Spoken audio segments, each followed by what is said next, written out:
Welcome back friends, आप सभी लोगों का स्वागत है आपके अपने चैनल स्टडी विद आर्यन पर। देखिए दोस्तों, एनसीईआरटी हिस्ट्री क्लास 8 का छठा अध्याय है, जिसमें हम लोग बुनकर, लोहा बनाने वाले और फैक्ट्री मालिकों के विषय में अध्ययन करेंगे। बुनकर यानी कि कपड़ा बनाने वाले, यानी कि सूती वस्त्र उद्योग भारत का जो बुनकर थे, बनाते थे, उनके संदर्भ में। लोहा कहाँ से प्राप्त हुआ, लोहा बनाने वालों के संदर्भ में। भारत में लोहे की फैक्ट्री कैसे लगी, इस संदर्भ में हम पूरा अध्ययन करेंगे इंपॉर्टेंट क्वेश्चन या एमसीक्यूज के माध्यम से। तो दोस्तों, चैनल को फटाफट से लाइक कर दीजिए और सब्सक्राइब कर दीजिए और फटाफट से शेयर कर दीजिए दोस्तों। और वीडियो को शुरू से लेकर के पूरा अंत तक देखना दोस्तों। आगे बढ़ते हैं हम अपने क्वेश्चंस की तरफ। देखिए फ्रेंड्स, पहला क्वेश्चन, डच और ब्रिटिश व्यापारिक जहाज 17वीं सदी की शुरुआत में किस बंदरगाह का प्रयोग करते थे? प्रश्न दोबारा सुन लीजिए। डच और ब्रिटिश व्यापारिक जहाज 17वीं सदी की शुरुआत में किस बंदरगाह का प्रयोग करते थे? इस क्वेश्चन के साथ एक बात आपको पहले बता चुके हैं, फिर से बता देते हैं कि भारत में सबसे पहले आने वाले पुर्तगाली थे, उसके बाद डच, फिर अंग्रेज और फिर फ्रांसीसी। प्रश्न आपका डच और ब्रिटिश व्यापारिक जहाज़ों के बारे में पूछ रहा है 17वीं शताब्दी में कि किस बंदरगाह का प्रयोग किया करते थे। पहला बंदरगाह मछलीपट्टनम, जिसे मसूलीपट्टनम के नाम से भी जाना जाता है। दूसरा बंदरगाह आपका कालीकट बंदरगाह। तीसरा बंदरगाह आपका सूरत बंदरगाह। चौथा आपका निम्न में से कोई नहीं। तो दोस्तों, आप लोगों को आंसर बता देते हैं। ये जिस बंदरगाह का प्रयोग करते थे वो आपका सूरत बंदरगाह था। कौन सा बंदरगाह था? सूरत बंदरगाह। इसके संबंध में महत्वपूर्ण पॉइंट और आप लोगों को बता देते हैं। देखिए, भारत के पश्चिमी तट पर गुजरात है। देखिए, भारत के पश्चिमी तट पर गुजरात है, वहाँ पर सूरत, वहाँ पर जो आपका सूरत बंदरगाह है ना गुजरात में, वो हिंद महासागर के रास्ते में होने वाले व्यापार के सबसे महत्वपूर्ण बंदरगाहों में से एक था।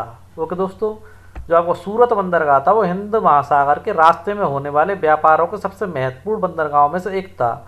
डच और ब्रिटिश व्यापारिक जहाज 17वीं सदी की शुरुआत से ही इस बंदरगाह का इस्तेमाल करने लगे थे। 18वीं सदी में इस बंदरगाह का महत्व धीरे धीरे कम होने लगा था। अगला प्रश्न देखते हैं, ब्रिटेन को दुनिया का सबसे प्रमुख औद्योगिक राष्ट्र किस उद्योग ने बनाया था? महत्वपूर्ण प्रश्न है। ब्रिटेन को दुनिया का सबसे प्रमुख औद्योगिक राष्ट्र किस उद्योग ने बनाया था? सूती कपड़े के मशीनी उत्पादन ने, लोहा एवं इस्पात उद्योग ने, नील उद्योग ने या नमक उद्योग ने? तो दोस्तों, बता देते हैं आपको, सूती कपड़े के मशीनी उत्पादन ने 19वीं सदी में ब्रिटेन को दुनिया का सबसे प्रमुख औद्योगिक राष्ट्र बना दिया था।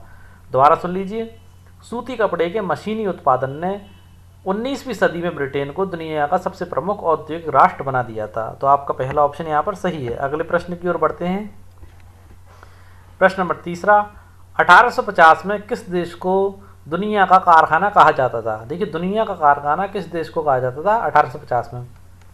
भारत, रशिया, ब्रिटेन, निम्न में से कोई नहीं। तो दोस्तों, 1850 में ब्रिटेन को दुनिया का कारखाना कहा जाता था। किसको कहा जाता था? ब्रिटेन को। देखिए, 1850 के दशक से जब ब्रिटेन का लोहा और इस्पात उद्योग वहाँ पर पनपने लगे तो ब्रिटेन दुनिया का कारखाना कहलाने लगा था। अगला प्रश्न देखते हैं, चौथा प्रश्न, भारतीय कपड़े के विश्व व्यापार के संदर्भ में निम्नलिखित में से कौन सा कथन गलत है?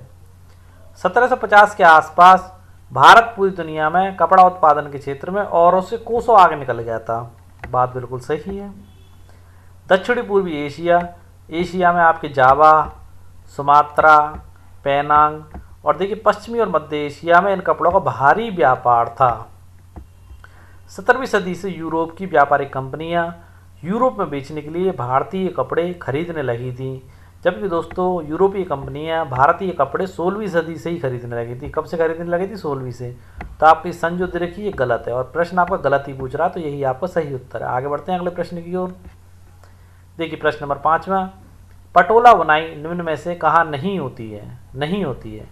सूरत, पाटन, अहमदाबाद, आगरा। तो दोस्तों, पटोला बुनाई आपकी जो है आगरा में नहीं होती है और इससे संबंधित महत्वपूर्ण प्रश्न आपको अगले पेज पर बताएंगे।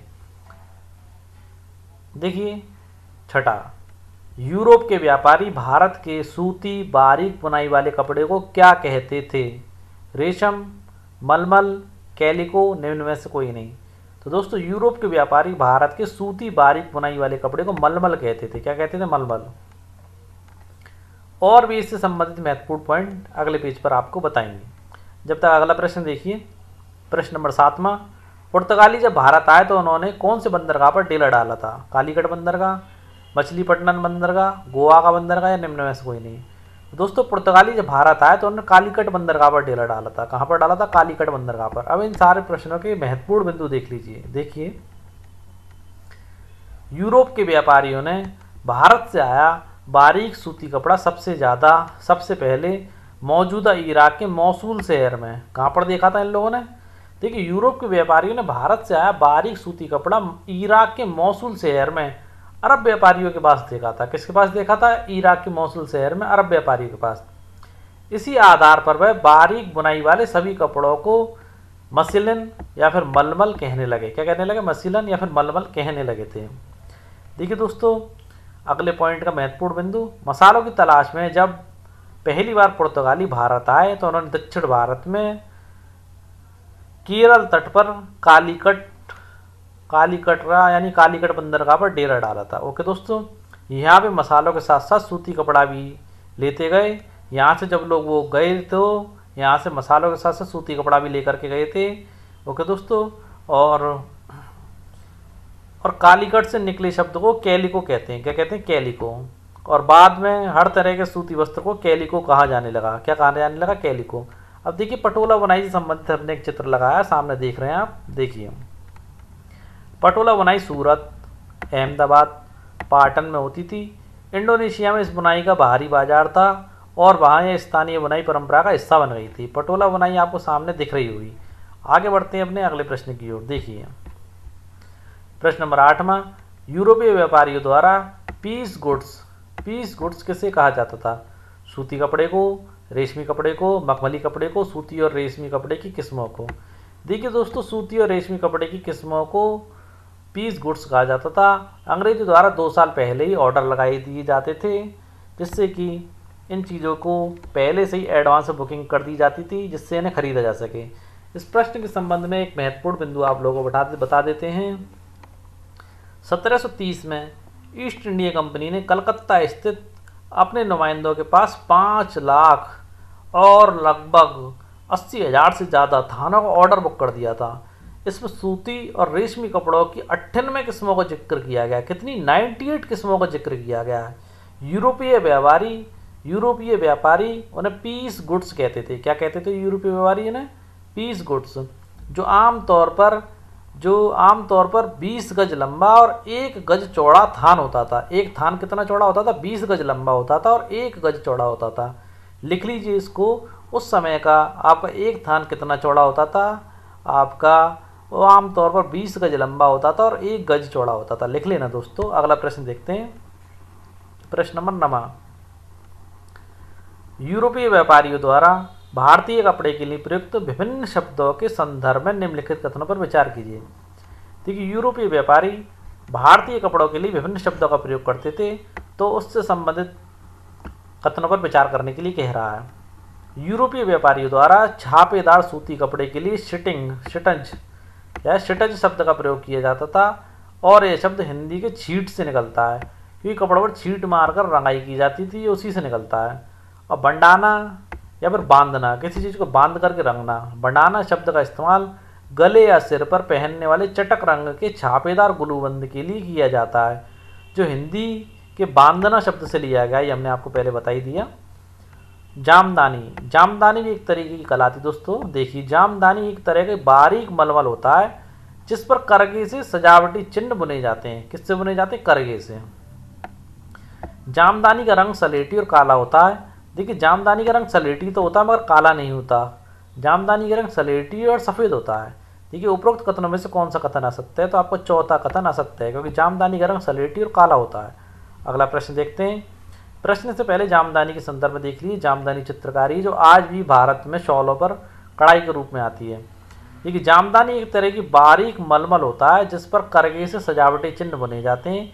इसका रंग प्राय सलेटी और सफ़ेद होता है। आमतौर पर सूती और सोने के धागे का इस्तेमाल किया जाता था। उस टाइम पर इसमें आमतौर पर सूती और सोने के धागे का इस्तेमाल किया जाता था, जो इस चित्र में दिखाई दे रहा है। बंगाल में स्थित ढाका और संयुक्त प्रांत यानी कि उत्तर प्रदेश स्थित लखनऊ में जामदानी बुनाई के सबसे महत्वपूर्ण केंद्र पुराने। अगर प्रश्न पूछ ले आपसे कि जामदानी बुनाई के सबसे महत्वपूर्ण प्राचीन केंद्र कौन से हैं, तो आप लोग बता सकते हैं लखनऊ। लखनऊ और ढाका कौन है? लखनऊ और ढाका। ओके दोस्तों, लिख लेना इस चीज़ को। अब देखिए बडाना डिज़ाइन, ये 20वीं शताब्दी की है।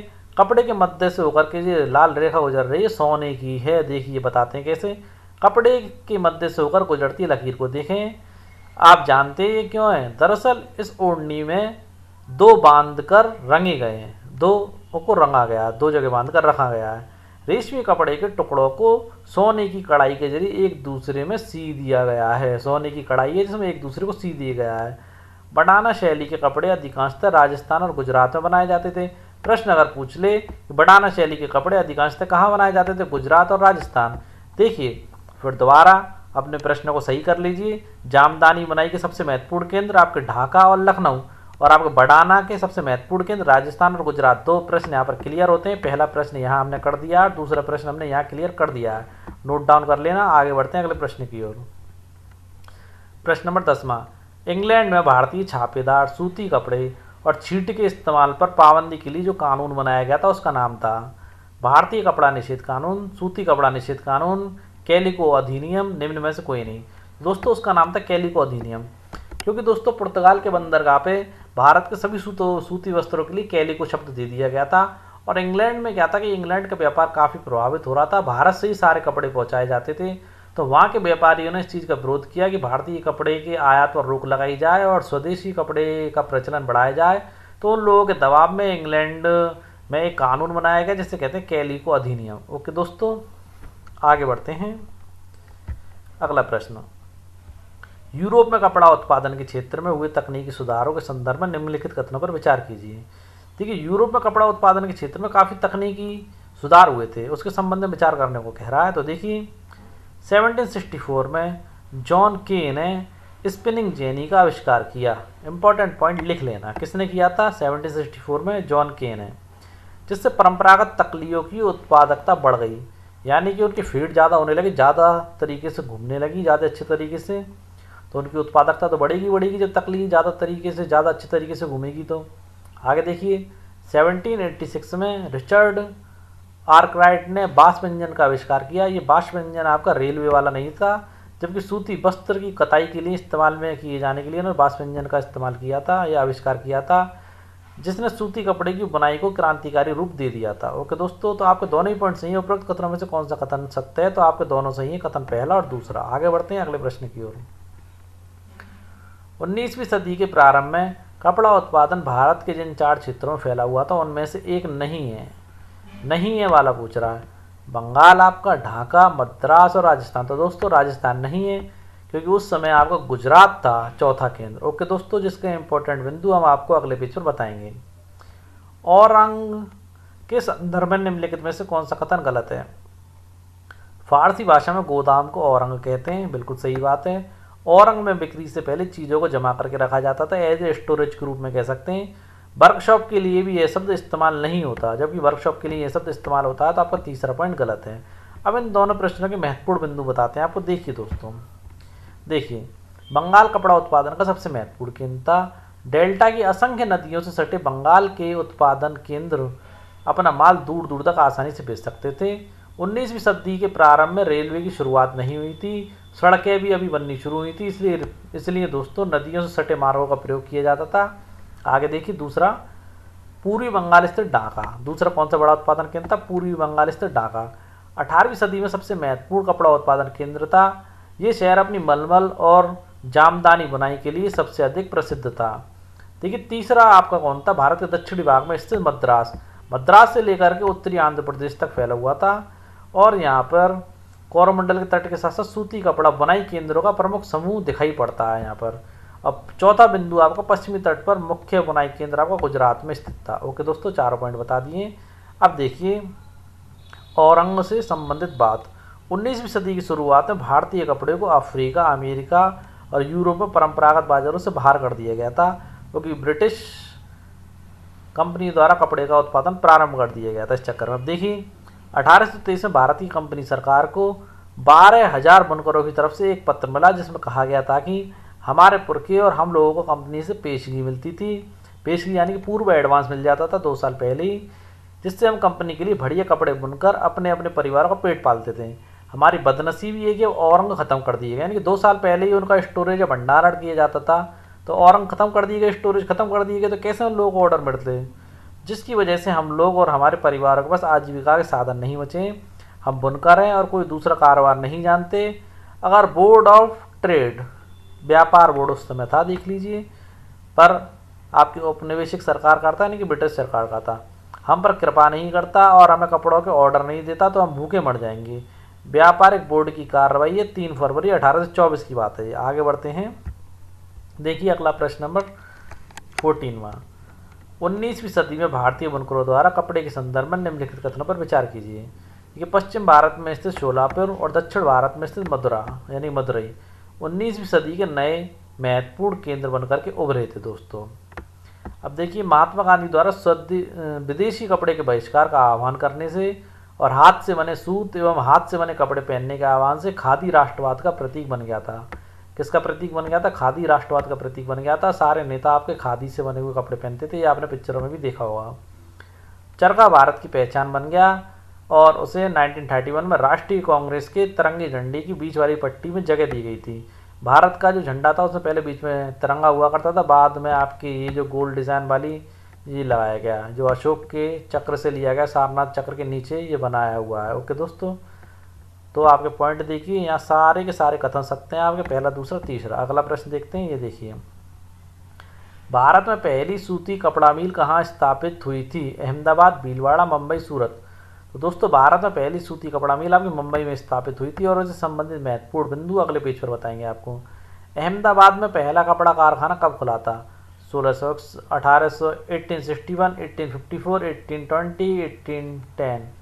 देखिए 1861 में आपका अहमदाबाद में पहला कपड़ा कारखाना आपका जो था वो खुल गया था और 1854 में आपको मुंबई में खुला था। कब खुला था? 1854 में मुंबई में।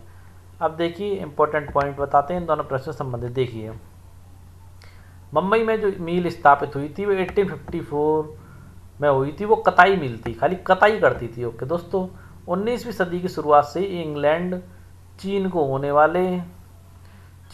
वाले कच्चा कपास के निर्यात के लिए मुंबई एक महत्वपूर्ण बंदरगाह बन गया था। यानी इंग्लैंड और चीन को कपास जो पहुंचाया जाता था उसके लिए मुंबई एक महत्वपूर्ण बंदरगाह बन गया था। और देखिए, मुंबई पश्चिमी भारत की काली मिट्टी वाली उस विशाल पट्टी से काफ़ी निकट था जहाँ कपास की खेती की जा सकती थी। इसलिए वहाँ सूती कपड़ा मिलों की स्थापना हुई, क्योंकि वहाँ कपास आसानी से मिल जाती थी और कपास के लिए काली मिट्टी का होना अत्यंत आवश्यक होता है दोस्तों। अब देखिए 1900 तक आते आते मुंबई में 84 कपड़ा मिलें चालू हो चुकी थी, जो पारसी और गुजराती व्यापारियों ने खोली थी, क्योंकि वे चीन के साथ व्यापार के जरिए काफ़ी पैसा कमा चुके थे। अब देखिए, अहमदाबाद में 1861 में पहला कारखाना खुला था, उसके बाद काफ़ी जगह पर और कारखाने खुलते रहे। आगे अपना अगला प्रश्न देखते हैं। देखिए, भारतीय कपड़ा कारखानों की समस्याओं एवं उनकी लहर यानी कि उनका जो विकास हुआ या कपड़ा ज़्यादा बिकने लगा के संदर्भ में निम्नलिखित कथनों में से कौन सा कथन सही नहीं है? गलत कथन पूछ रहा है आपका। तो देखिए, उस उद्योग को ब्रिटेन से सस्ते कपड़े का सामना करना पड़ता था। बिल्कुल सही बात है, ब्रिटेन में सस्ता कपड़ा बन रहा था उस समय पर, तो हमारे भारतीय जो कपड़ा था उससे ब्रिटेन से सस्ते कपड़े का सामना करना पड़ता था। विभिन्न देशों उद्योगों को प्रोत्साहन देने के लिए आयातित सीमा शुल्क लगाकर उन्हें बढ़ावा देते थे, जिससे प्रतिस्पर्धा खत्म हो जाती थी और संबंधित देशों के नवजात उद्योगों को संरक्षण मिलता था। जबकि अंग्रेजों द्वारा भारतीय उद्योगों के लिए ऐसा कुछ भी नहीं किया गया था। दोस्तों, अंग्रेजों द्वारा भारत के उद्योगों के लिए कुछ भी संरक्षण वगैरह नहीं किया था क्षेत्रीय व्यापारियों के लिए। तो यहाँ के उद्योगों का डेवलपमेंट तो वैसे भी नहीं होना था, बड़ी मुश्किल से भारत में उद्योगों का डेवलपमेंट हुआ था। दोस्तों, भारत में सूती वस्त्र उत्पादन की पहली लहर प्रथम विश्व युद्ध के समय दिखाई दी। वो भी क्यों दिखाई दी दोस्तों? क्योंकि ब्रिटेन से सारे रास्ते थे आयात के वो बंद हो गए थे, उत्पादन आ नहीं सकता था, प्रथम विश्व युद्ध शुरू हो गया था, तो कैसे मंगाते हैं? इस कारण जो हमारे देश में ही कपड़ा उत्पादन हो रहा था उसकी लहर आ गई, यही इसका मेन कारण था। सैनिक ज़रूरतों को पूरा करने के लिए विदेशी कारखानों से कपड़े का उत्पादन बढ़ाने की मांग की जाने लगी। नहीं दोस्तों, विदेशी कारखानों से कैसे मंगा सकते थे? युद्ध के समय पर तो स्वदेशी कारखाने ही काम में आएंगे। तो उस समय हमारे कपड़ा व्यापार काफ़ी ग्रोथ कर गया था। परंतु क्वेश्चन के अकॉर्डिंग आपका चौथा पॉइंट गलत है। आगे बढ़ते हैं। देखिए, टीपू सुल्तान की तलवार के विषय में कौन सा कथन सत्य है? टीपू सुल्तान की तलवार की धार इतनी सख्त और पैनी थी कि वह दुश्मन के लोह कवच को भी आसानी से चीर सकती थी। अब दोस्तों, क्यों चीर सकती थी ये और जान लीजिए। इस तलवार में यह गुण कार्बन की अधिक मात्रा वाली वुड्स नामक स्टील से पैदा हुआ था, जो पूरे उत्तर भारत में बनाया जाता था। ओके दोस्तों, किसके कारण पैदा हुआ था?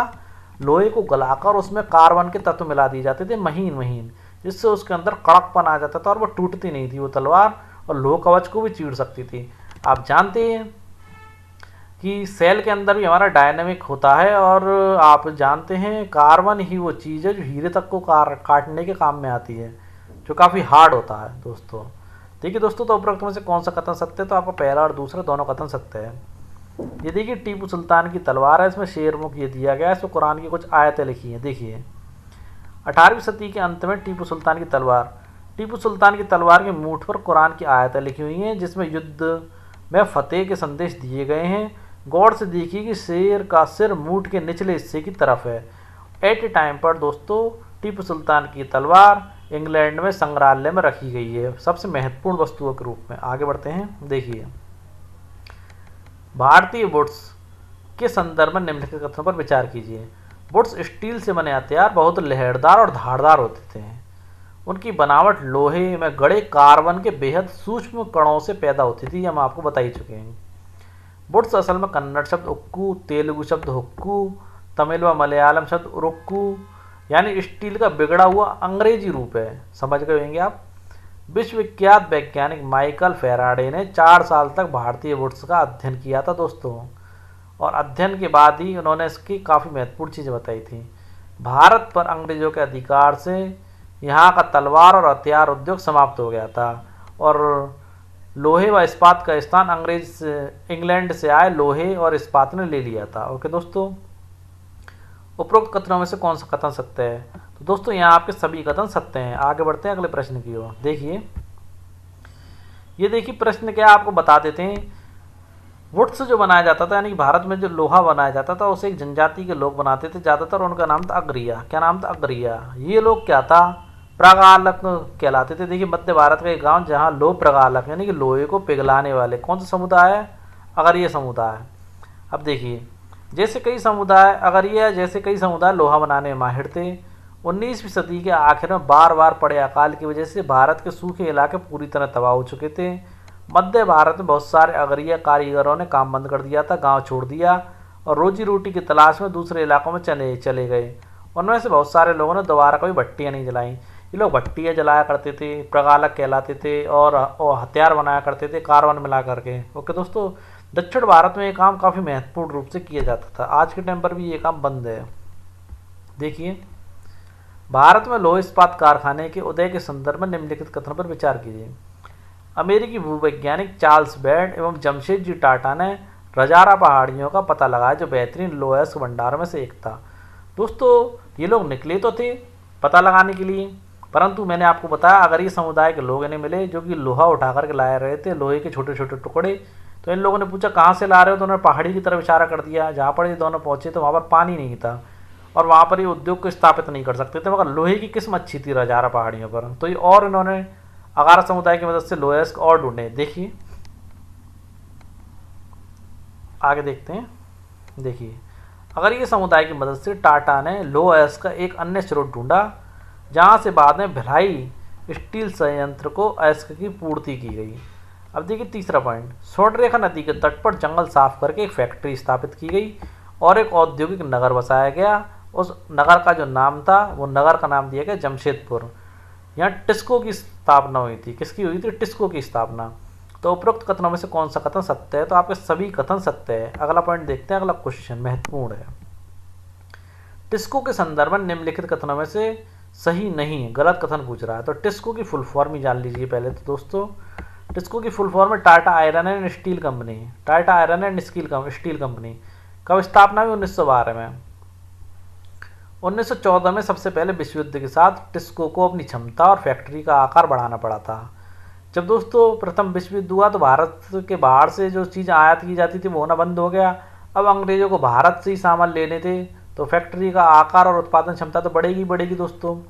आगे देखिए, 1919 में टिस्को में बनने वाली 19% इस्पात को औपनिवेशिक सरकार, यानी कि हमारे भारत में ब्रिटिश सरकार के जो प्रतिनिधि रहते थे वो ही खरीद लेते थे। समय के साथ साथ टिस्को ब्रिटिश साम्राज्य में इस्पात का सबसे बड़ा कारखाना बन चुका था। सूती कपड़े की तरह लौह एवं इस्पात के मामले में औद्योगिक विस्तार ब्रिटिश आयात गिरने के बाद भी शुरू नहीं हुआ। ये कहना गलत है दोस्तों कि ब्रिटिश आयात गिरा तो शुरू नहीं हुआ होगा। जैसे कि अभी मैंने आपको बताया कि भारत से के बाहर से जो चीज़ें आयात की जाती थी वो बंद हो गई थी प्रथम विश्व युद्ध के बाद। दोस्तों भारत के उद्योगों का ही विस्तार होगा, चाहे वो सूती वस्त्र उद्योग हो या लोहा उद्योग हो या कोई अन्य उद्योग हो। तो आपका चौथा पॉइंट यहाँ पर गलत है।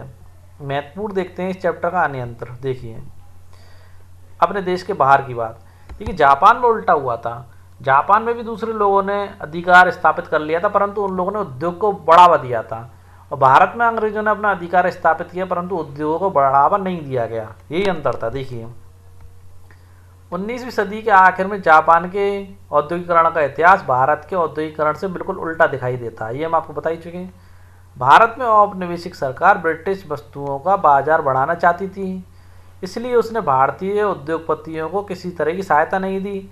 दूसरी तरफ जापान की सरकार ने अपने देशी उद्योगों को खुलकर बढ़ावा दिया था। ओके दोस्तों, 1868 में जापान सत्ता संभालने वाले मेजी राजवंश, कौन था? मेजी राजवंश का मानना था कि जापान को पश्चिमी प्रभुत्व का सामना करने के लिए औद्योगिकरण के रास्ते पर चलना चाहिए। इसलिए उसने औद्योगिकरण को आगे बढ़ाने के लिए कई महत्वपूर्ण कदम उठाए। इसी क्रम में उसने क्या क्या करा? डाक सेवाएं प्रारंभ की, टेलीग्राफ स्टार्ट की, रेलवे स्टार्ट की और बांस में चलित जलपोतों का विकास किया। पश्चिम से नवीनतम चीज़ों का आयात किया गया और अपने कारीगरों को इन लोगों ने ट्रेंड करवाया। और देखिए, उद्योगपतियों को इन लोगों ने उदार शर्तों पर कर्ज दिए और सरकार ने पहले उद्योग विकसित किए, उसके बाद सस्ती कीमत पर व्यावसायिक घरानों को उद्योग करने के लिए उन लोगों को बेच दिया था। अब देखिए, भारत में क्या था? भारत में औपनिवेशिक प्रभुत्व ने औद्योगिकरण के रास्ते में बाधाएं पैदा कर दी थी, जबकि जापान में विदेशी कब्जे के भय की वजह से औद्योगिकरण को बढ़ावा मिल रहा था। उल्टा हुआ था वहाँ पर। लेकिन इसका एक अर्थ यह भी था कि जापान का औद्योगिक विकास शुरू से उसकी सैनिक जरूरतों से जुड़ा हुआ था। तो दोस्तों, आज की वीडियो हमारी समाप्त हो जाती है। आज की वीडियो हम लोगों की आपको कैसी लगी ये कमेंट्स बॉक्स में ज़रूर बताएं। अगर अच्छी लगी हो तो चैनल को लाइक करें, सब्सक्राइब करें और शेयर करना ना भूलें। दोस्तों, जल्दी ये हमारा अध्याय मॉडर्न हिस्ट्री का कंप्लीट हो जाएगा।